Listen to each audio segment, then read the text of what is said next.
Good morning and welcome to the Women's Voice, a platform for women rights initiative where we share issues that affect women and also discuss on how we can empower them to contribute to development.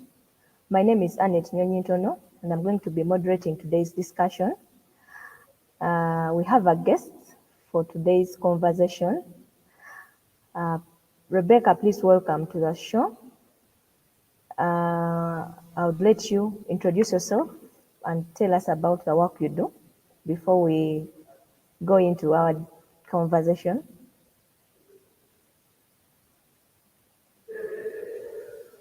I think because of the network, Rebecca is off for now, but I know that she's going to be back. Today we are going to be discussing issues related to gender norms and how they are related to gender-based violence. We all know that we have different cultures and somehow yes, Rebecca is on now. Rebecca, welcome to today's conversation.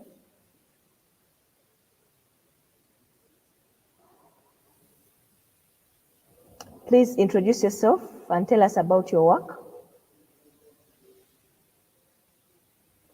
Rebecca, please unmute yourself and speak to us.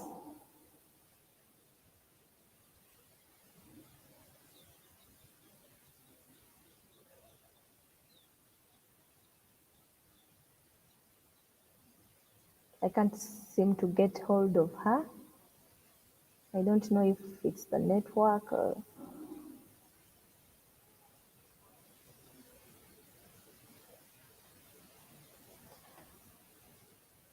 I think that the connection is not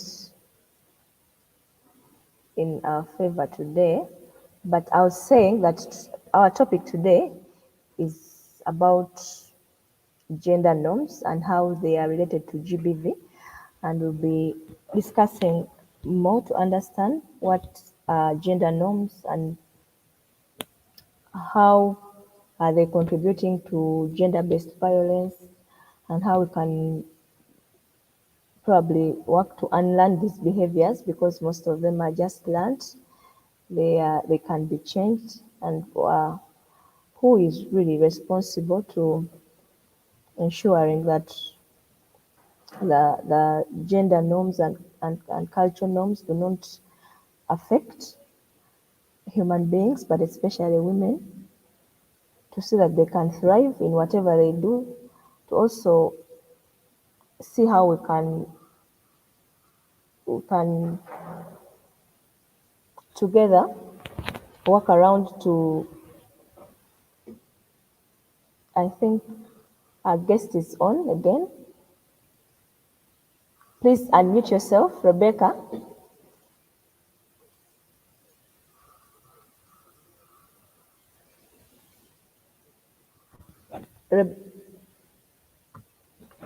Please unmute yourself and speak to us.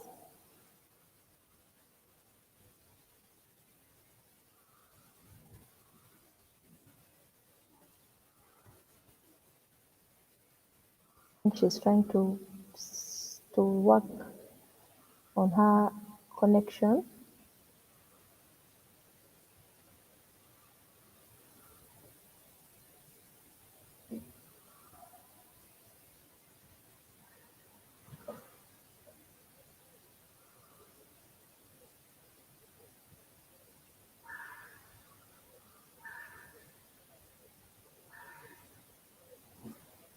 I think that we have to wait for Rebecca to get clear connection, but we can continue.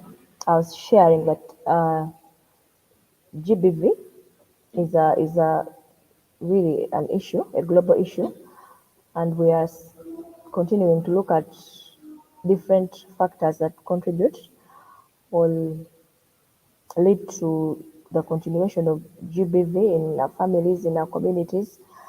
And as women, we think that if we share what is happening, if we let the world know and the communities understand the depth of this issue, we can together at one day or one time end GBV, because it doesn't really affect women only, but it affects the whole country.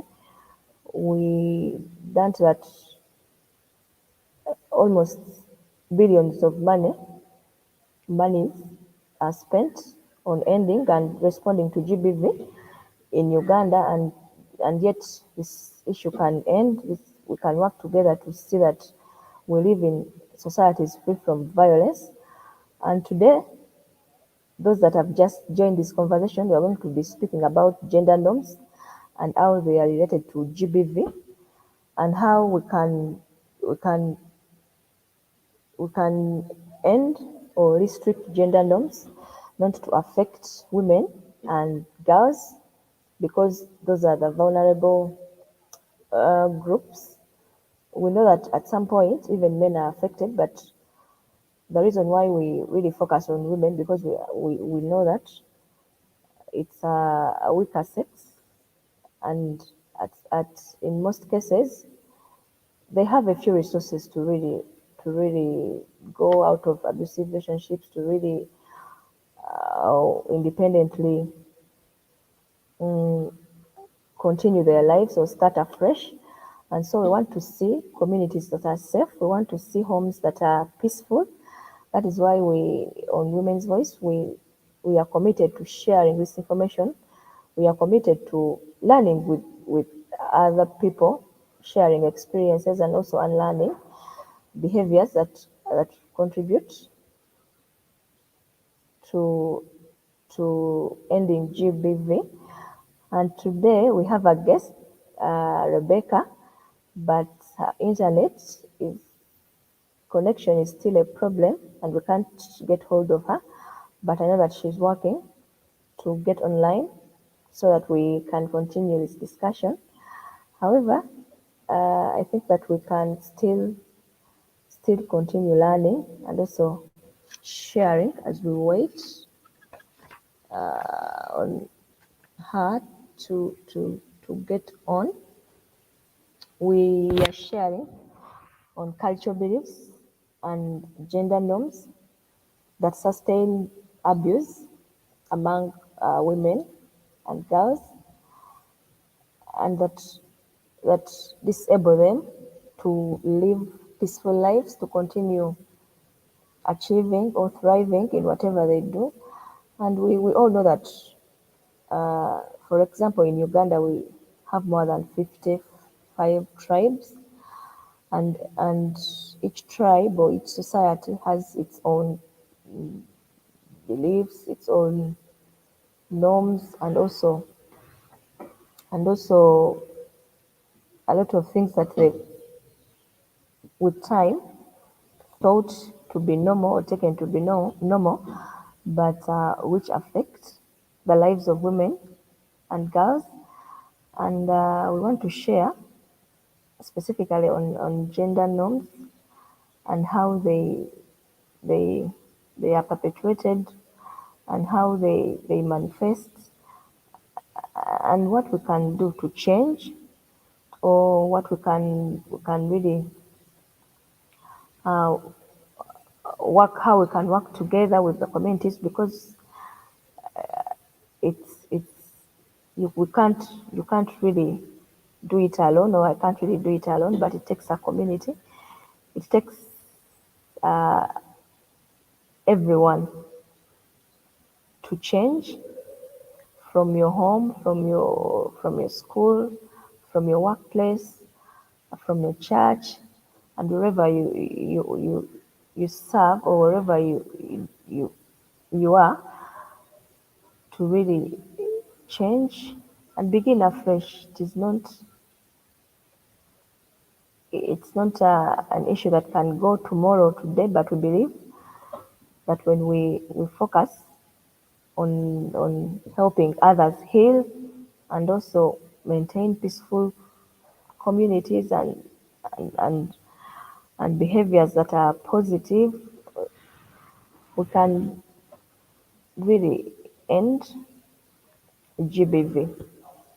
This platform is a platform initiated by Women Rights Initiative, Women Rights Initiative is a non-government organization that works to empower the women and the youth, especially girls.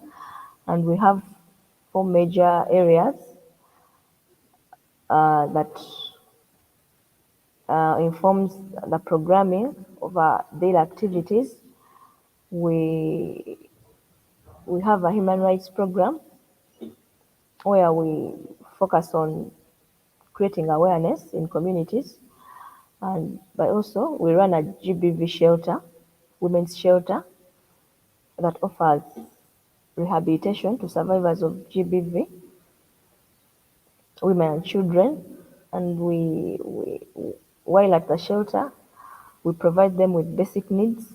We provide them with psychosocial support and therapy.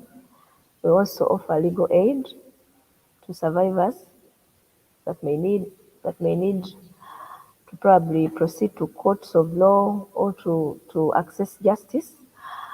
But we also economically support survivors that really need to an income generating activity to start up, but also to start afresh. We have a skilling initiative at the shelter where we do several activities. We have a section for tailoring.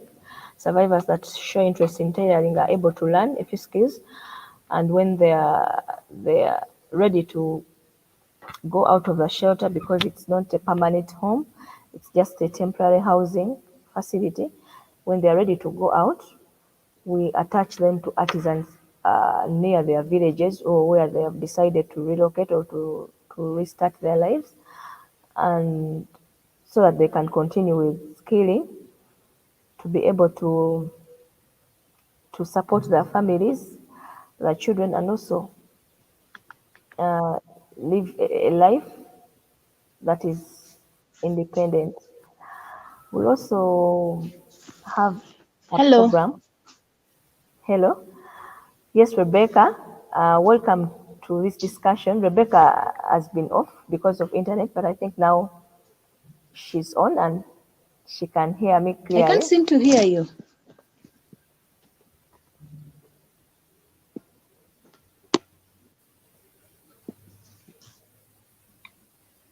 Hello, Rebecca. Can you hear me now?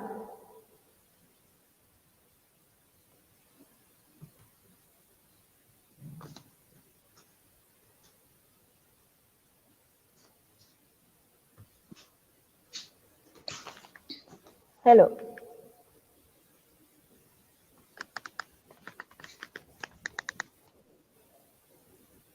I think I think Rebecca's network is still a challenge.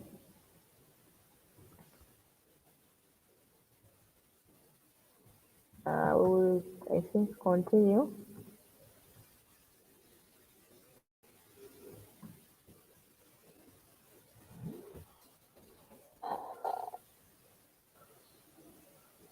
I was still sharing about the programs that Women Rights Initiative runs, and I was saying that we have a sexual reproductive health program, and specifically we work with communities and schools. And before COVID, we we used to go to schools and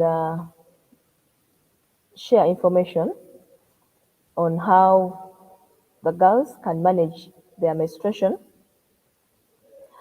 And we also, under this program, we run a small we run a small reusable pads production unit where we are able to teach young girls how to hand sew reusable pads, because we believe that for some of our girls in the villages, it's really expensive to access single use pads because of the costs, of course, but also most of them don't know how to really manage the menstruation. And if they get some young and it is new, so we go to schools and conduct trainings, and we engage senior women teachers, and we also these trainings we don't only train girls, but we also train boys because we believe that they have sisters, and at one point they will be husbands, and they will be fathers, and so they will be faced with the responsibilities of providing sanitary products, but also respecting women when they are experiencing their periods, and also because in most of the challenges that girls face in schools when they don't know how to manage their cycles, or when they've experienced the periods and they don't have sanitary wares. Boys uh, laugh at them. Uh, Sometimes they they make it a joke, and so we include them in the trainings to let them know that it's not it's something that is it's beautiful for a woman or a girl to be menstruating, because that means that they're going to be mothers, and that is how they also came on earth through that process. So we include boys, and then we also do community trainings where we engage women to learn more about their reproductive health, and also be informed when they are deciding to take on family planning methods, because you need to be really informed of of decisions that you're making regarding your life, because most women don't have first-hand information about family planning methods and how to really manage their health. They get second-hand information from friends, from probably relatives. There's groups, saving groups where they sit or to discuss issues. So we give them information for them to be able to make rightful decisions, but also to help them understand that planning for a family does not really mean family planning, or family planning does not entirely mean planning for a family, but you need to also consider, uh, do it collectively or together with your spouse, but also consider what you really can afford as a parent as you're deciding to have children, but also what you want as a woman, because in most cases women are found in situations where they just have children for the sake of having them, but when they don't really feel like. So we encourage them to speak to their spouses and also decide when and how and with whom to have children with. So under our sexual reproductive health program, that is what we are committed to doing, and that is what we do. We are really sad that schools are closed, but we've been also working with children, even out of school, for them to learn a skill. And we believe that those that have learned how to hand sew will take it on and share with their friends and also their sisters and their relatives, so that this, because the materials we use are locally available in the markets, and so if they can, and they're not expensive, so we believe that if someone has that skill, they can easily have a pad that can last for more than 6 months. But we are also working with organizations and communities that want to support this initiative, because our small production unit produces reusable pads which we sell at an affordable price. So we've been working with organizations that support girls in several communities that have been buying from us and donating. We've worked with churches, and also we've worked with well wishers, individuals that come and buy from us to donate or to share with girls out there, and we want to appreciate your efforts, and we want to say that it's not always easy to really help everyone, but even if you help one person, it really makes a big change. Rebecca is on. I don't know now if she can hear. Rebecca, please unmute yourself, and we see if your network is now stable.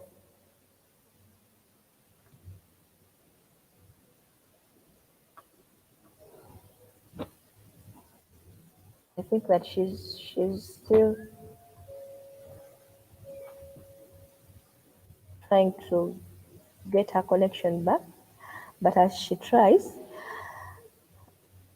I'll continue sharing about our work and how it has impacted communities and lives of women and the youth.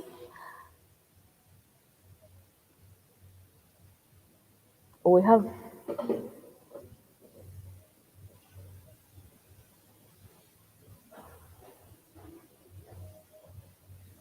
our economic empowerment program. Yes, Rebecca, can you hear me? Jana initially denied. Mahitaji quickly to blame.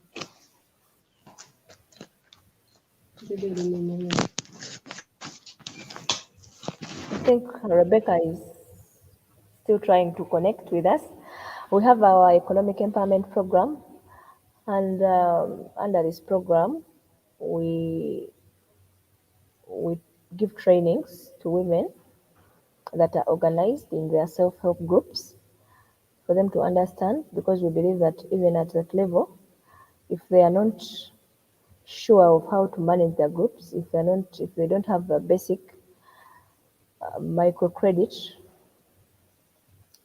knowledge, even the groups that they run will not progress. And so we give them trainings on saving, and also as how they can work within their groups. We do trainings on conflict resolution, because most of the issues that affect these groups is more of the conflicts that they cannot manage. So we give them skills on conflict resolution and how they can work as a team, but also we give the the committee that has the chairperson, the secretary, and the treasurer management skills to help them run the groups, because most of the groups have these management teams run for more than a year. So we believe that if they have information on how to manage groups, because most of these groups have members that are more than 15. So we give them skills on how to manage the groups, and how to work, how to save, and also how to invest in case they believe that their saving is good enough to go into investment. And so we also share with them information on available packages that they can tap into if they want to get, probably go into doing economic empowerment for others, or initiating generating activities that can help them save more, or bring in income. We connect them to organizations, and recommend them also to the local government in case there are packages that they can tap into. We work closely with the community development department at the district, because in most cases they roll out schemes which women can also be part of, to add to their groups, to also get access to small loans, or grants that can help them progress to independently have income generating activities that can really support. But also, as they do business, or when they engage into income generating activities, we, we we find that they then begin to have challenges on how to balance managing these businesses, but also being mothers and wives.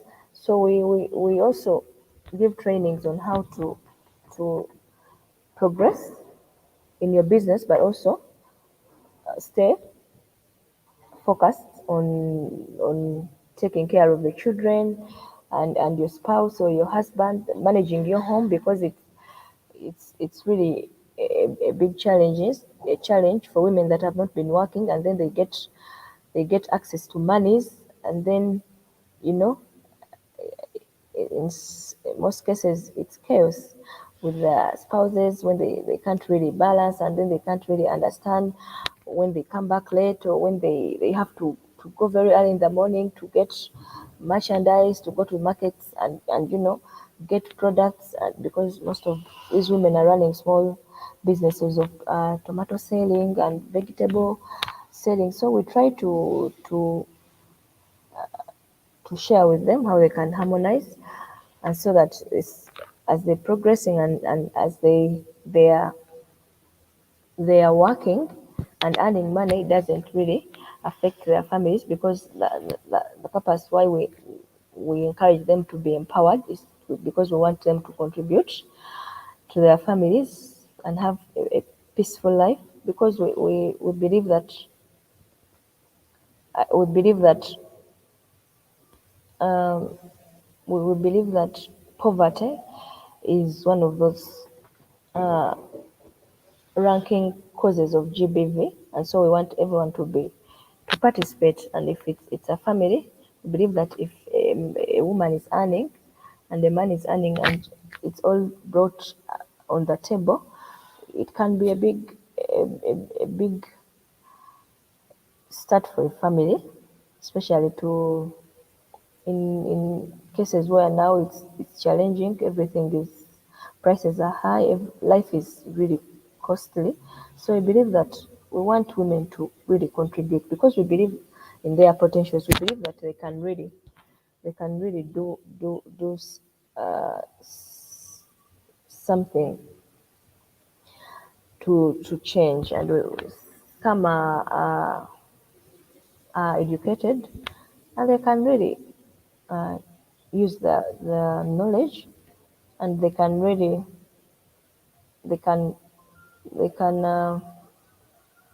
create change. They can access and go into job markets and compete and earn a living. So we under this program we specifically uh, empower women to to to contribute, but also to run their income generating activities. And we have been supporting survivors with startup kits, depending on what they can do best or what they choose to do best.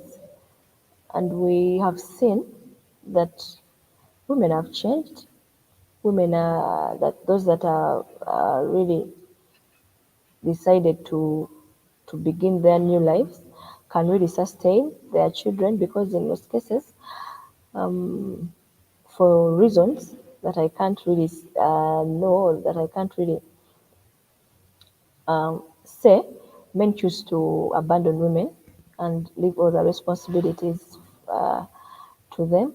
And so if they don't have a meaningful income generating activity, or something that they can really do, it means that children will not go to school. It means that children will go to sleep hungry. It means that children will not really get the basic needs that they need to grow. And so under this program, we we not only scale women, but we also give them a startup capital, because when we do our assessments as they're enrolling for the skills, we also capture that element, whether if this woman after the skilling will be able to to start up the business, because it doesn't really end on skilling. You can really skill them, for example, in tailoring, and they can't really like do anything with the skill. So we make sure that if a woman is vulnerable and they can't really they can't really begin the skilling or do the skilling alone, we empower them to with a startup capital so that they can kick off, and we continue monitoring them to see that they can they can thrive, to see that the training that we give doesn't go to waste.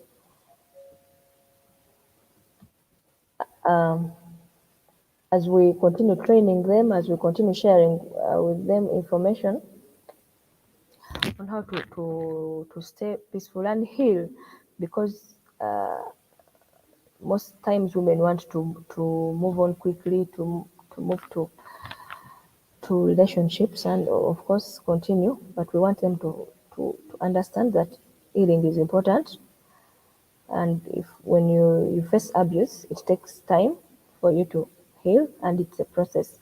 So we want to give them activities that make them busy, but also that give them time to heal and make decisions that are informed, even when they plan to move on to other relationships.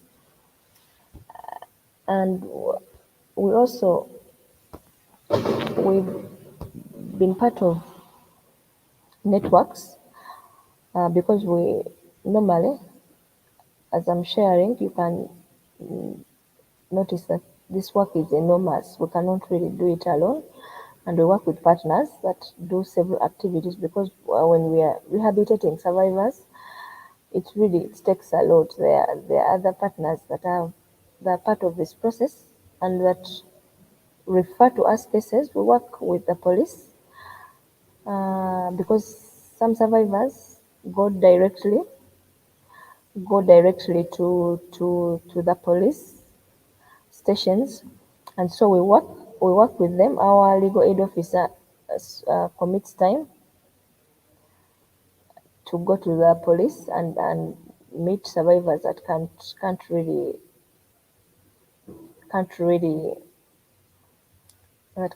really reach us at the shelter or at our transit office. So we work with the probation office. We work with partners, mothers to mothers, and we are already grateful for the work, children under age, for the support you're giving survivors and children that face abuse. Those that have just joined this conversation, this is the Women's Voice, a platform that is initiated by Women Rights Initiative.